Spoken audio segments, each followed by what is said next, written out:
நேயர்களுக்கு வணக்கம். இன்றைக்கு அரங்கத்துக்கு வந்திருப்பவர் செய்தியாளர் காதர் அவர்கள். முன்னாள் முதலமைச்சர் கலைஞர் அவர்கள் சிறைக்கு சென்ற போது ஸ்டாலின் அவர்கள் எங்கே இருந்தார் என்ற ஒரு கேள்வியை எழுப்பியிருக்கிறார். இது சம்பந்தமாக காதர் வணக்கம். கலைஞர் அவர்கள் கைது செய்யப்படும் போது என்ன நடந்ததுன்னு உங்களுக்கு நல்லா தெரியும். நீங்க அப்ப ஃபீல்டில் உள்ளாரு, நானும் ஃபீல்டில் இருக்கேன். கலைஞர் நள்ளிரவில் கைது செய்யறாங்க. கலைஞர் கைது செய்வதற்கு முன்பாக பெங்களூருக்கு ஒரு பயணத்தை ஸ்டார்ட் பண்ணிட்டாரு சகோதரி வீட்டுக்கு போறதுக்கு. கலைஞர் நள்ளிரவில் கைது செய்யப்பட்ட தகவல் கிடைச்சோன்னா உடனே பாதிலேயே ஒரு ரிட்டர்ன் வர்றாரு. மு.க. ஸ்டாலின் அவர்கள் பாதிலேயே ரிட்டர்ன் ஆகி காலையில பேட்டி கொடுக்குறாங்க. பேட்டி கொடுத்துட்டு அதுக்கப்புறம் இவர் மேலேயும் வழக்கு இருக்கணும்னா நேரடியா போய் சரண்டர் ஆகுது. இந்த வரலாறு தெரியாம தற்கொலைத்தனமா ஆதரவு பேசியிருக்காங்க. அதாவது அவங்களுக்கு பயம் என்னன்னா, விஜய் தனிச்சு போய் நின்றாருன்னா திமுக அது சாதகமாயிடும்னு அவங்க சொல்றாங்க இல்லையா. நான் என்ன சொல்றேன்னா, விஜய் இப்போ ஒரு சிஎம் கேண்டிடேட்டா ஒரு கட்சி ஆரம்பிக்கிறது அறிவிச்சிட்டாரு. அப்படி இருக்கும் பட்சத்துல நீங்க பிஜேபியும் அதிமுகவும் சரி விஜய் சிஎம் ஆகட்டும், நாங்க உங்க கூட சேர்ந்து நாங்க செயல்படுறோம்னு சொல்ல வேண்டியதானே. அதை விட்டுட்டு விஜய் வாங்க வாங்கன்னு கூப்பிடும் போது விஜய் சிஎம் ஆகணும் முடிவுல இருக்கிறாரு. அவருக்கு கூட்டம் சேர்றத பார்த்தா ஒன்னும் மிதப்புல இருக்கிறாரு. விஜய் இன்னொரு விஷயம் என்னன்னா, விஜயோட அவ்வளவு கேண்டிடேட் இருக்காங்களா, அதை பர்ச்சேஸ் பண்ணக்கூடிய இதுல திமுக கண்டிப்பா பர்ச்சேஸ் பண்ணதானே. அது திமுக அதிமுக ரெண்டு பேருமே பர்ச்சேஸ் பண்ணுவாங்க. 234 தொகுதிக்கான கேண்டிடேட் விஜயிடம் இருக்கா அப்படின்னு ஒரு கேள்வி வருது. ஏன்னா அண்ணன் சீமானோடு இருக்கக்கூடிய அவர் எப்பவுமே என்னன்னா, தேர்தலுக்கு முன்னாடியே வேட்பாளர்கள் அறிவிக்கக்கூடிய முதல் கட்சி நாம் தமிழர் கட்சி தான். சோ அந்த அளவுக்கு கூட இவருக்கு அந்த இது இருக்கா, யார் என்று நிப்பாட்ட போறாங்க அப்படின்னு சொல்லிட்டு. ஆனா ஒரே ஒரு கூட்டத்துல மட்டும் அவர் சொல்லியிருக்காரு, நான் தான் நிக்கிறேன் ஒவ்வொரு தொகுதியில அப்படின்னு சொல்லிட்டு விஜய் பதிவு பண்ணியிருக்காரு. அதாவது யாரை நிப்பாட்டினாலும் தாவேக்கால இருக்கக்கூடிய வேட்பாளர்கள் வெற்றி பெறுவார்களா? அதெல்லாம் ரொம்ப கஷ்டம். அதாவது விஜயே வெற்றி பெறுவாரான்றது கேள்விக்குறிதான். ஏன்னா அவர் திமுக என்ற பெரிய கட்சி கூட்டணியையும் அதிமுக என்ற ஒரு கூட்டணியையும் நாம் தமிழர் சீமான் என்ற தனிநபரையும் இவங்கெல்லாம் எதிர்த்து இவர் நின்று அந்த பெர்சன்டேஜ் ஆஃப் பிஜேபி அலையன்ஸ் இதெல்லாம் தாண்டி அவர் ஜெயிக்கணும்ன்றதுலாம் இது சினிமா கிடையாது.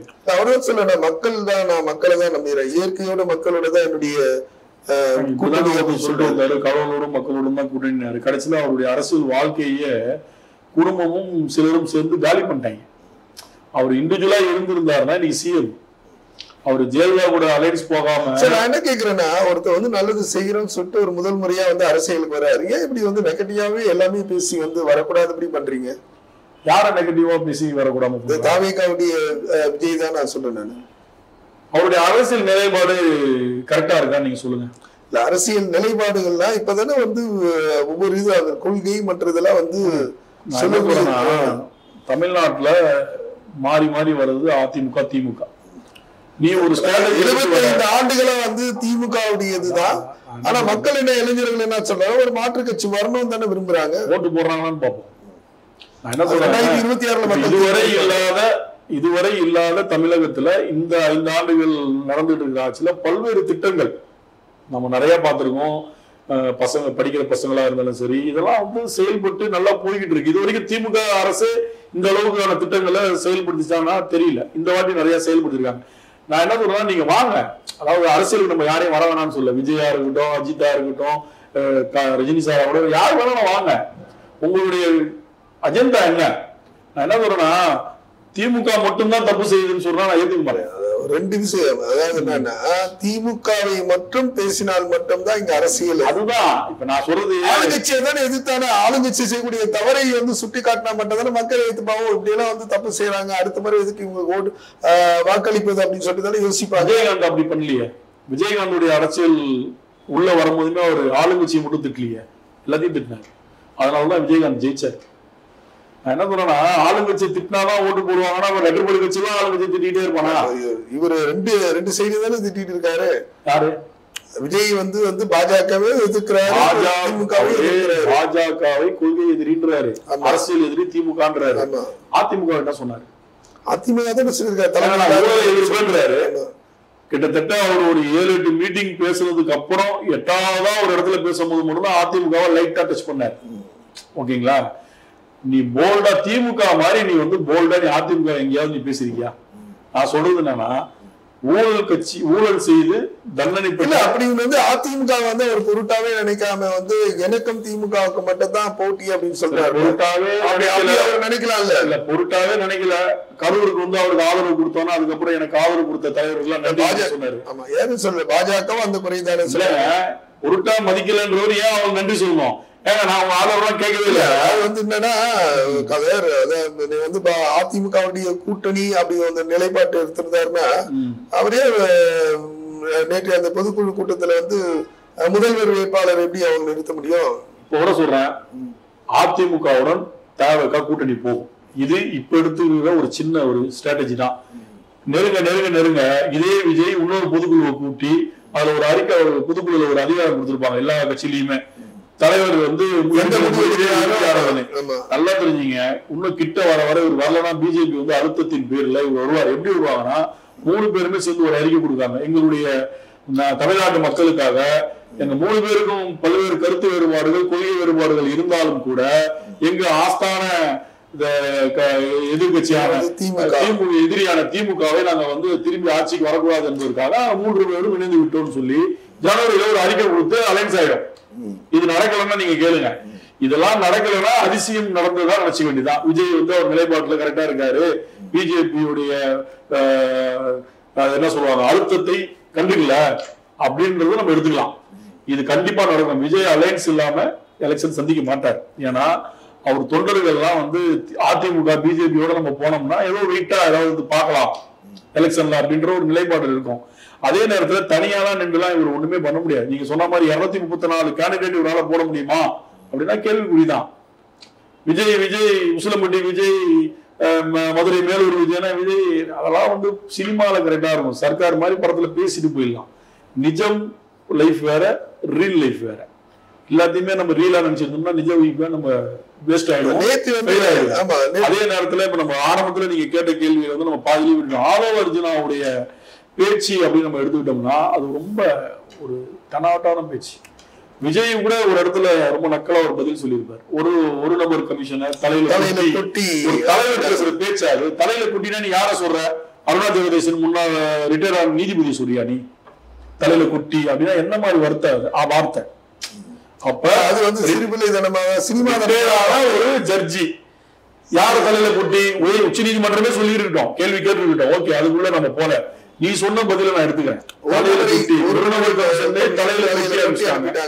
அப்ப நீ யார சொல்ற? அருணா ஜெகதீஸ்வரன் மேடத்தை சொல்றியா? அப்ப ஒரு தலைவர் பேசுற பேச்சு அவனு நீனே தலையை இப்படி தற்கொலைத்தனமா இருந்தா அவன் கட்சி ஆளுங்க எப்படி இருப்பாங்க? ஆர்வ மாதிரி ஆளுங்க அப்படிதான் பேசுவாங்க.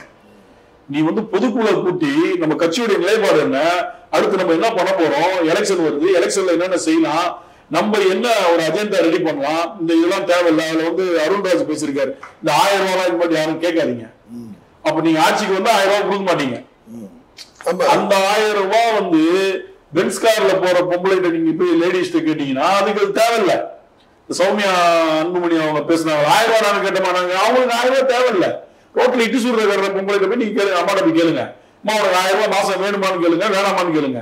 அந்த அம்மா வேணான்னு சொல்லிட்டு நான் அந்த 1000 ரூபாய் வேணான்னு நம்மளே சொல்லுவோம் சிஎம் கிட்ட. யாருக்கு தேவையோ அவனுக்கு தான் அந்த 1000 ரூபாய் வந்து பெரிய விஷயம். நீ 1000 ரூபாய்க்கு வீட்டுல வாங்குற நாய்க்கு பிஸ்கட் வாங்கி போறவங்களுக்குலாம் 1000 ரூபாய் பெரிய விஷயம் கிடையாது. அப்ப நீங்க உட்காந்துட்டு அப்ப நீங்க உங்களுடைய அஜெண்டாவே பாதி தெரியுது.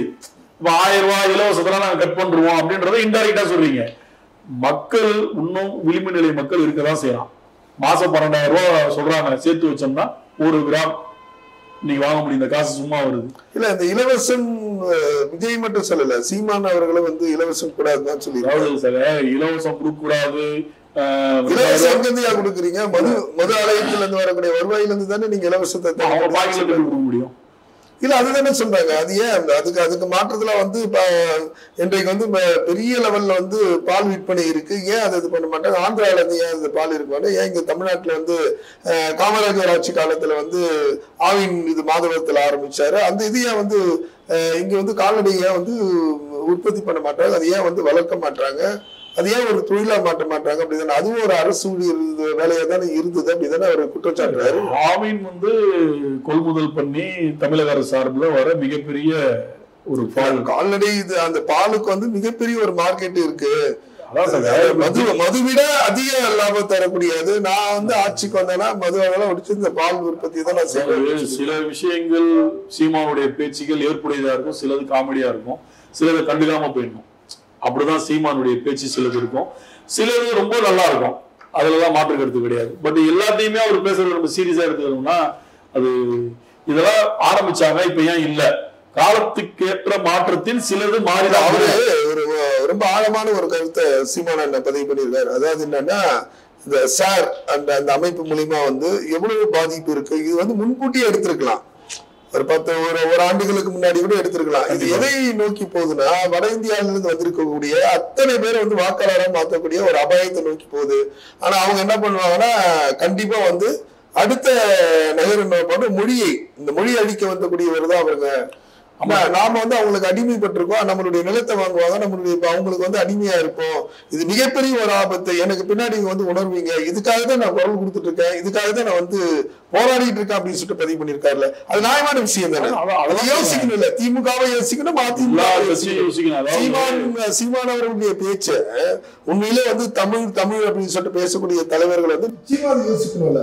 கண்டிப்பா. அதாவது ஒரு 50 ஆண்டுகளுக்கு முன்பு ஒரு இன்னொரு உதாரணம் சொன்னார், சவுகார்பேட்டையில போயிட்டு ஒரு தமிழ் சொல்லுவாங்க.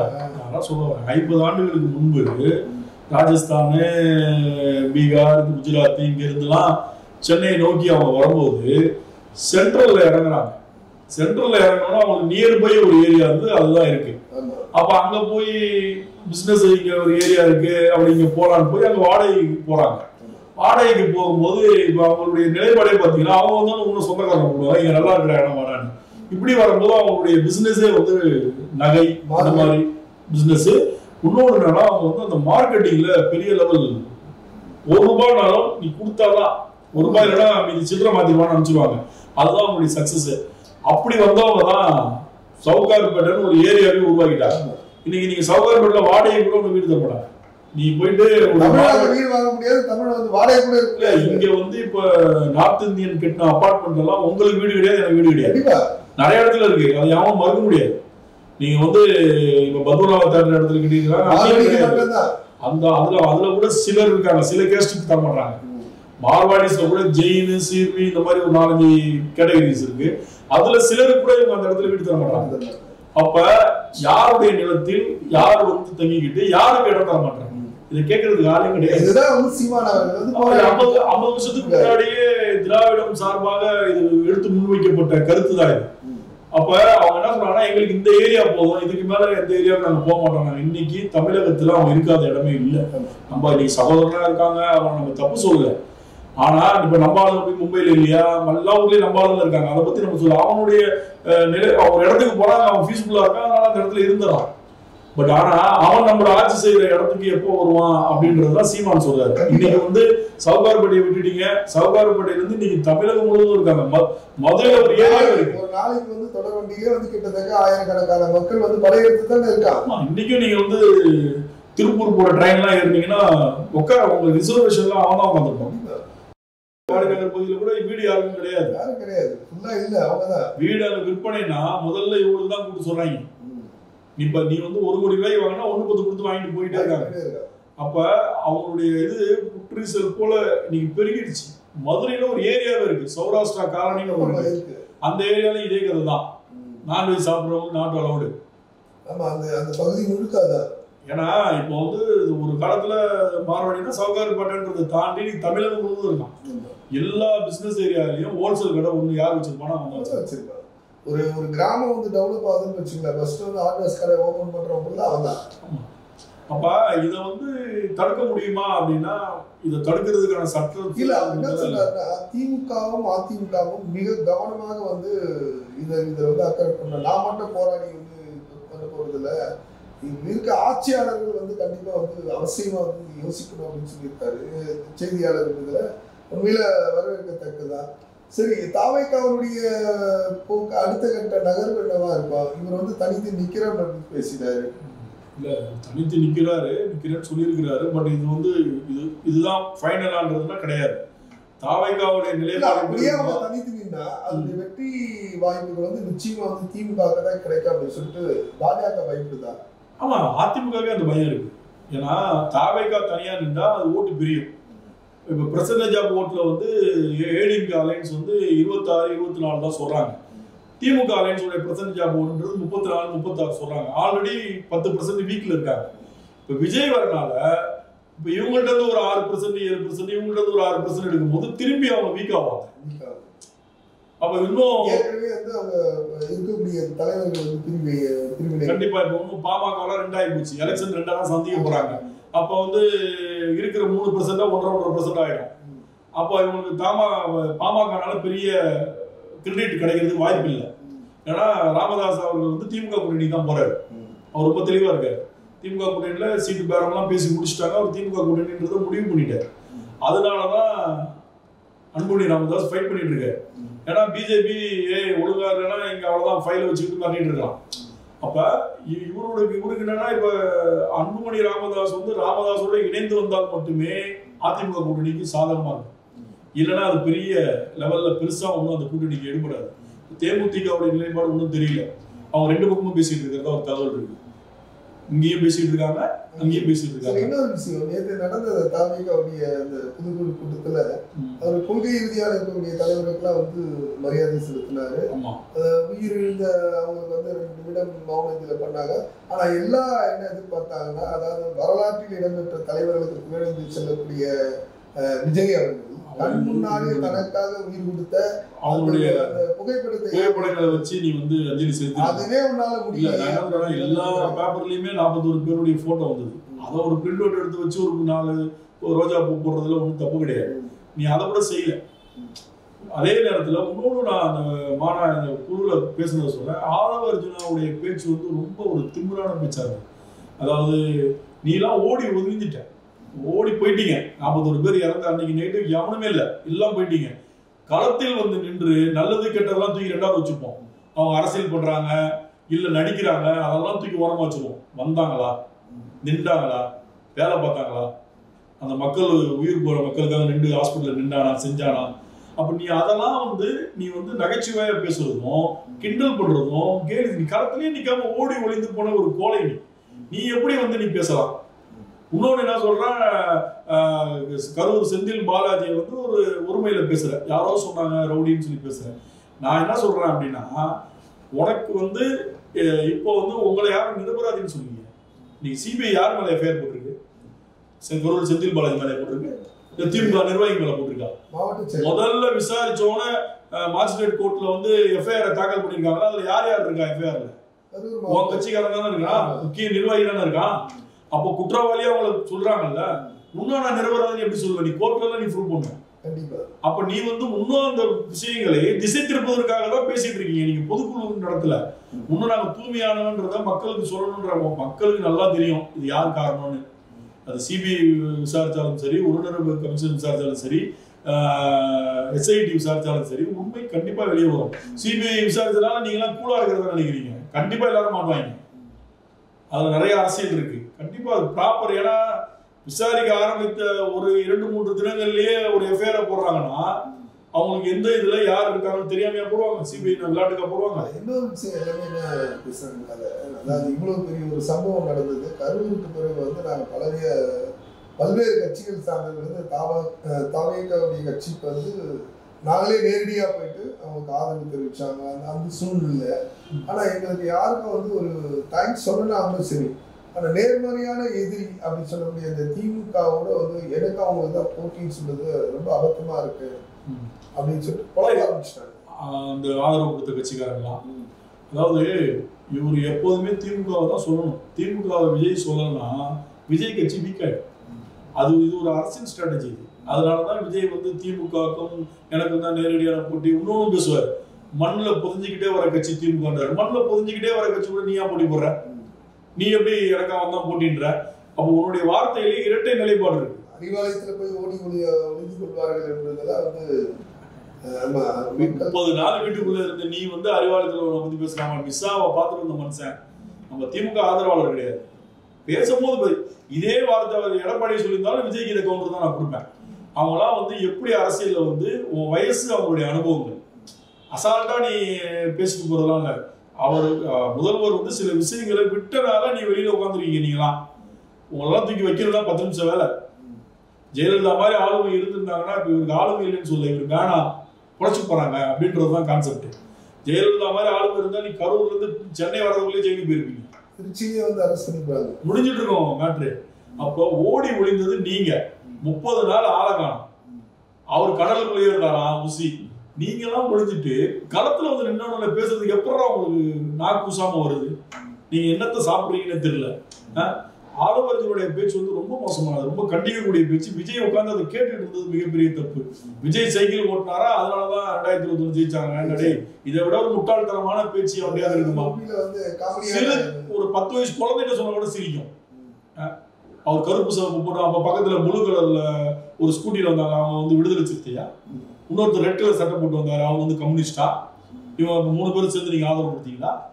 காமெடியா பேசிட்டு இருக்காங்க. அப்ப தற்கொலைன்னு சொல்றதுல கரெக்ட் தானே? எந்த வரலாறும் தெரியாம 10 வருஷம் நீ திமுகவுக்கு வேலை செஞ்ச கூட இருந்தேன்னா ஒரு இறவும் தெரியலன்னு தான் அர்த்தம். உன்னை எந்த லெவலில் அவங்க வச்சு வேலை வாங்கியிருக்காங்கன்றதான் அர்த்தம். உன்னை வந்து சும்மா வச்சு யூஸ் பண்ணியிருக்காங்க, அவ்வளவுதான். உனக்கு எதுவும் கற்றுக் கொடுக்கல. கற்றுக் கொடுத்துருந்தா இவர் தற்கொலை திறமை பேச மாட்டேன்.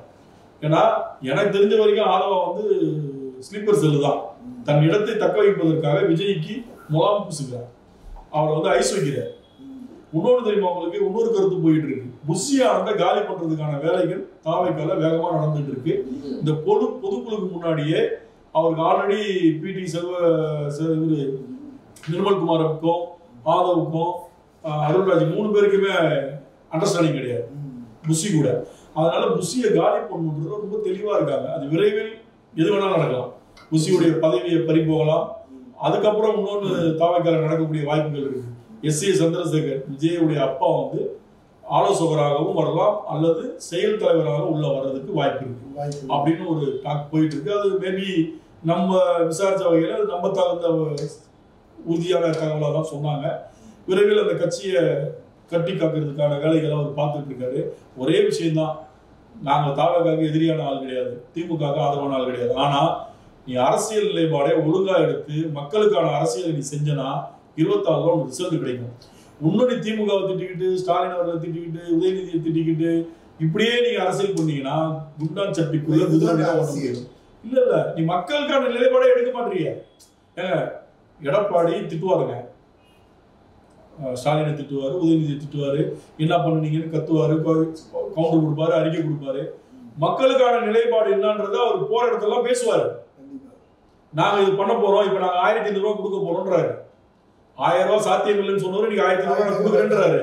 அப்ப நாங்க இதெல்லாம் வந்தா நாங்க இதெல்லாம் செய்ய போறோம் திரும்பி பேசுறாரு. நீ என்ன பேசியிருக்க? ஒரு இடத்துல நீ ஒரு புதுசா ஒரு அறிக்கை சொல்லு. கண்டிப்பா 2026 தேர்தல் நெருங்க வந்து தாவேகாவுடைய கட்சியினுடைய நிலைப்பாடுகள், அவருடைய கொள்கைகள் மக்களுக்காக என்ன செய்ய போகிறார் என்பதை நான் பொறுத்திருந்து பார்ப்போம். நன்றி.